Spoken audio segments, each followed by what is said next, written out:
Hello students, welcome back to the channel educational galaxy. हम कर रहे हैं क्लास 9th मैथ्स का chapter number 11 that is constructions. इससे लास्ट वीडियो में हमने क्वेश्चन 1 to 4 डिस्कस किए थे, जिन सभी का लिंक डिस्क्रिप्शन में है।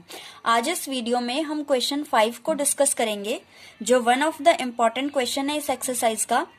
तो क्वेश्चन कहता है construct N equilateral triangle given it's side and justify the construction. Means हमें सपोज करें कोई गिवन साइड दे रखी है, उस साइड का हमें एक इक्विलेटरल ट्रायंगल कंस्ट्रक्ट करना है रूलर एंड कंपास की हेल्प से, और उसके बाद हमने अपनी कंस्ट्रक्शन को जस्टिफाई भी करना है। मीन्स ये जस्टिफाई करके दिखाना है कि जो ट्रायंगल हमने बनाया है वो एक्चुअल में एक इक्विलेटरल ट्रायंगल ही है। तो सबसे पहले हम एक तरफ स्टेप्स ऑफ कंस्ट्रक्शन लिखते चलेंगे और दूसरी तरफ हम कंस्ट्रक्ट करते चलेंगे स्टेप्स ऑफ कंस्ट्रक्शन।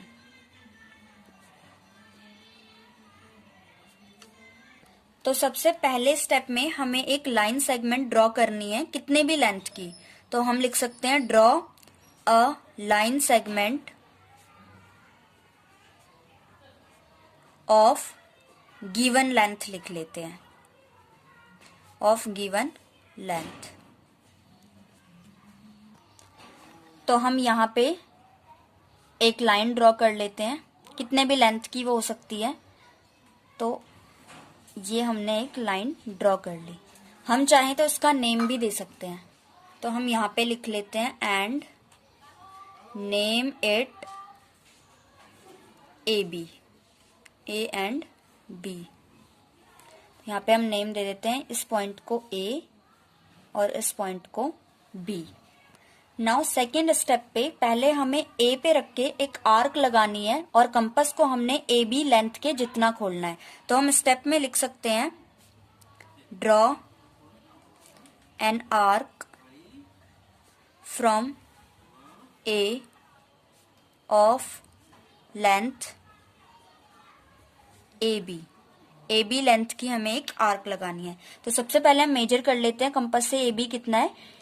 कंपास के टिप को ए पॉइंट पे रखेंगे एंड पेंसिल के टिप को बी पॉइंट पे। तो ये खुल गया ए बी लेंथ का। अब ए पे रख के हमें एक आर्क लगानी है।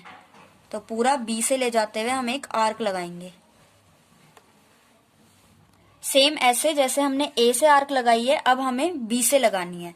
तो थर्ड पॉइंट में हम लिख सकते हैं draw another arc from B of length A B. तो कंपास हमने खोल ही रखा है ए बी लेंथ का। अब बी पे हम कंपास के टिप को रखेंगे और ए पॉइंट से होती हुई एक आर्क ड्रॉ करेंगे। नाउ जहां पे ये दोनों आर्क एक दूसरे को कंस्ट्रक्ट कर रही हैं, इस पॉइंट को हम कुछ भी नेम दे सकते हैं और उस पॉइंट को हम मीट करा देंगे, ज्वाइन कर देंगे ए से एंड बी से भी। तो हम फोर्थ पॉइंट में लिख सकते हैं name the intersecting point C, join AC and BC। AC and BC को ज्वाइन कर देना है। तो अब हम इन्हें ज्वाइन कर लेते हैं। तो इस पॉइंट को नाम दे देंगे, पहले A को ज्वाइन कर लेते हैं इस पॉइंट से और B को भी, और इस पॉइंट को हम नाम दे देंगे C। नाउ स्टूडेंट्स, ये जो ट्रायंगल हमारा बन के आया है, AB लेंथ जो है ये इक्वल होगी AC के और AC इक्वल होगी BC के। ये बात तो हम जानते हैं, लेकिन हमें ये जस्टिफाई भी करके दिखाना है। अगर हम इसको मेजर करें स्केल से, अगर हम इसे मेजर करेंगे तो इक्वल लेंथ आएगी तीनों की, लेकिन हमें ये जस्टिफाई करके दिखाना है। तो अब ध्यान से देखना स्टूडेंट, सबसे पहले हमने ए पॉइंट पे कंपास के टिप को रख के एक आर्क लगाई थी। मीन्स अगर इस आर्क को हम पूरा बड़ा एक्सटेंड करते तो एक सर्कल बन जाता जिसका सेंटर है ए। तो ए से सी तक की दूरी और ए से बी तक की दूरी, means A C and A B equal होंगे। तो हम लिख सकते हैं ए सी इक्वल होगा बी सी के, और रीजन हम लिख सकते हैं radii of same arc, same arc के दोनों रेडियस है। दूसरा सेम हमने बी पॉइंट से एक आर्क लगाई थी। अगर इस आर्क को हम एक्सटेंड करें तो एक सर्कल बनेगा जिसका सेंटर जो है वो बी होगा। तो सेंटर से ए तक की दूरी और सेंटर से सी तक की दूरी दोनों इक्वल होंगी। सी बी इक्वल होगा ए बी के। और यहाँ पे भी हमने गलत लिख दिया, ए सी और ए बी लिखना है। ए सी इक्वल होगा ए बी के। दूसरे वाले में सी बी इक्वल होगा ए बी के। इसमें भी हम सेम रीजन लिख सकते हैं, रेडियाई ऑफ सेम आर्क। तो हमें दो इक्वेशंस मिल गई, इक्वेशन 1 एंड इक्वेशन 2। हमने क्या किया, ए सी को इक्वल प्रूफ कर दिया ए बी के और दूसरी तरफ ए बी को इक्वल प्रूफ कर दिया बी सी के। तो अगर दोनों इक्वेशंस को हम देखें तो तीनों आपस में इक्वल आ गई।